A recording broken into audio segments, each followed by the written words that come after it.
Bismillahirrahmanirrahim. Assalamualaikum warahmatullahi wabarakatuh. Salam sejahtera untuk kita semua. Mudah-mudahan kita di bawah perlindungan Allah Subhanahu wa Ta'ala. Salawat serta salam selalu kita curahkan kepada Nabi Muhammad SAW beserta keluarga, para sahabat, dan kita tentunya selaku umatnya yang senantiasa istiqomah dalam menjalankan sunnahnya hingga akhir zaman. Yang terhormat Bapak Andi Suwirta M. Hum selaku dosen pengampu mata kuliah Sejarah Indonesia Masa Islam dan rekan-rekan mahasiswa yang saya rindukan dan saya cintai.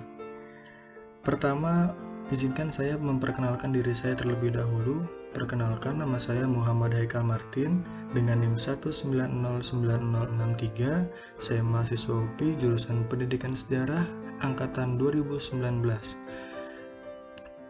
Pada kesempatan kali ini, saya akan mempresentasikan judul makalah yang akan saya buat, yaitu apakah Islam masuk ke Nusantara sejak zaman Nabi Muhammad SAW?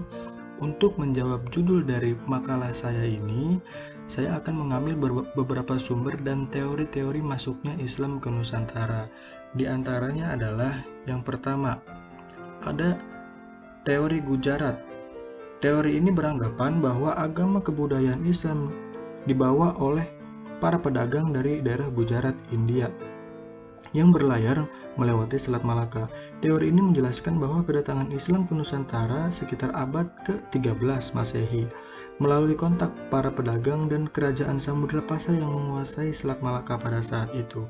Nah, teori ini diperkuat dengan penemuan makam sultan dari Samudra Pasai yaitu Malik As-Saleh pada tahun 1297 yang bercorak Gujarat. Teori ini dikemukakan oleh S. Huruk-Ronje dan J. Pijnapel. Kemudian yang kedua, ada teori Persia yang dikemukakan oleh Amir Hussein dan Hussein Jajadiningrat, berpendapat bahwa Islam masuk ke Nusantara melalui pedagang Persia. Dari teori ini juga disebutkan Islam masuk ke Indonesia pada abad ke-13 Masehi, masih sama dengan teori Gujarat. Kemudian selanjutnya ada teori Cina. Di teori Cina ini, Selamat Mulyana dan Sumanto Al-Qurdubi berpendapat bahwa sebenarnya kebudayaan Islam itu masuk ke Nusantara melalui masyarakat Muslim Cina. Teori ini berpendapat bahwa migrasi masyarakat Muslim Cina dari Kanton ke Nusantara, khususnya Palembang, pada abad ke-9 Masehi, menjadi awal mula masuknya budaya Islam ke Nusantara. Hal ini dikuatkan dengan adanya bukti bahwa Raden Patah yang sedang berkedudukan sebagai Raja Demak pada saat itu adalah keturunan Cina. Nah, kemudian yang terakhir adalah teori Mekah. Nah, teori Mekah inilah yang akan menjadi jawaban dari judul makalah saya pada mata kuliah ini, yaitu dalam teori ini menjelaskan bahwa Islam di Nusantara dibawa langsung oleh para pedagang, oleh para musafir dari Arab yang memiliki semangat untuk menyebarkan Islam ke seluruh dunia pada abad ke-7 Masehi. Hal ini diperkuat dengan adanya sebuah perkampungan Arab di Barus, Sumatera Utara yang dikenal dengan nama Bandar Khalifah. Nah, perlu digarisbawahi di sekitar abad ke-7 ini. Sekitar abad ke-7 ini juga Nabi Muhammad SAW wafat. Nah, mari kita gali lebih dalam, perkampungan Arab di Barus, Sumatera Utara itu berdiri pada tahun berapa? Nah, ini adalah peta penyebaran Islam dari abad 1 sampai 16 Masehi. Nah, bersamaan dengan 9 tahun Rasulullah berdakwah secara terbuka, sekitar tahun 625 Masehi telah ada perkampungan Arab di Arab Islam di Barus pesisir Sumatera. Nah, tahun ini Nabi Muhammad SAW masih hidup karena Nabi Muhammad SAW itu wafat pada tahun 632 Masehi. Jadi dengan teori Mekah ini sudah terjawab bahwa Islam telah masuk ke Nusantara itu sejak masa Nabi Muhammad SAW. Nah, selain itu di Samudra Pasai mazhab yang paling terkenal itu adalah mazhab Syafi'i. Mazhab ini juga yang terkenal di Arab dan Mesir pada saat itu.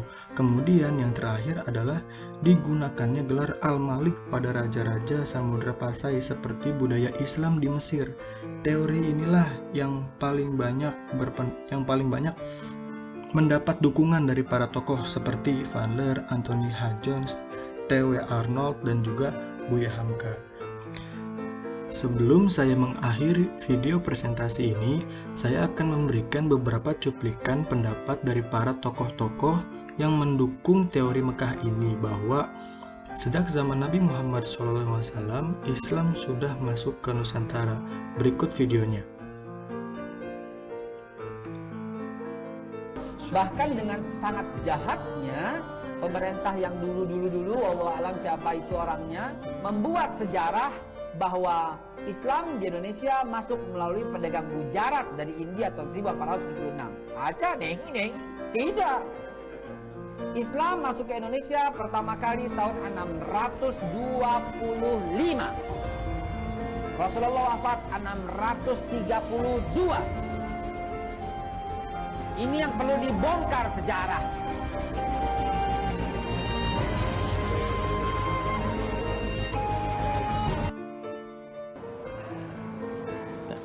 Profesor Ahmad Mansur Suryanegara dalam bukunya Api Sejarah kemudian menepis dugaan itu, termasuk Buya Hamka yang menginisiasi Masjid Al-Azhar ini. Ya, beliau punya teori dan lebih condong kepada teori ini, bahwa Islam masuk ke Nusantara bukan di abad ke-14 tapi di abad yang ke-7, di awal-awal bahkan masa keislaman. Abad ke-7. Awal masa keislaman. Masih di masa, Masya Allah, bahkan di masa Nabi SAW. Ya. Masa Nabi SAW, setelah itu masuk ke dalam masa sahabat, terutama zamannya Utsman bin Affan radhiyallahu ta'ala anhu. Di teman-teman sekalian, apa buktinya? Ternyata di awal-awal abad ke-7 ini telah ditemukan makam seseorang, ya, yang berada di wilayah Baros. Ya. Baros 414 km dari kota Medan ke arah Tapanuli ke sana. Ya. Namanya Syekh Mukauddin. Syekh Mukauddin ini ditemukan di situ, ya, bertuliskan lisannya berbahasa Arab dan dia Muslim. Beliau Muslim. Jadi sejak awal abad ke-7, ya, Islam sudah masuk ke Nusantara. Kemudian terjadi penyebaran sampai perkembangan Islamnya menghasilkan kerajaan Islam. Kerajaan Islam itulah yang masuk di abad ke-14. Nah, itu dia tadi pendapat dari beberapa tokoh di Indonesia, yaitu Ustadz Dr. Haikal Hasan dan juga Ustadz Adi Hidayat LCMA, yang sangat mendukung teori Mekah ini bahwa Islam masuk pada abad ke-7 Masehi yang bertepatan pada tahun 625 Masehi. Yang pada masa itu Islam sedang mengalami masa Nabi Muhammad SAW. Mungkin cukup sekian video presentasi mengenai judul makalah saya pada kesempatan kali ini. Jika ada kesalahan, mohon dibukakan pintu maaf yang seluas-luasnya. Sekian dari saya. Wallahul muwaffiq ila aqwamit thoriq. Wassalamualaikum warahmatullahi wabarakatuh.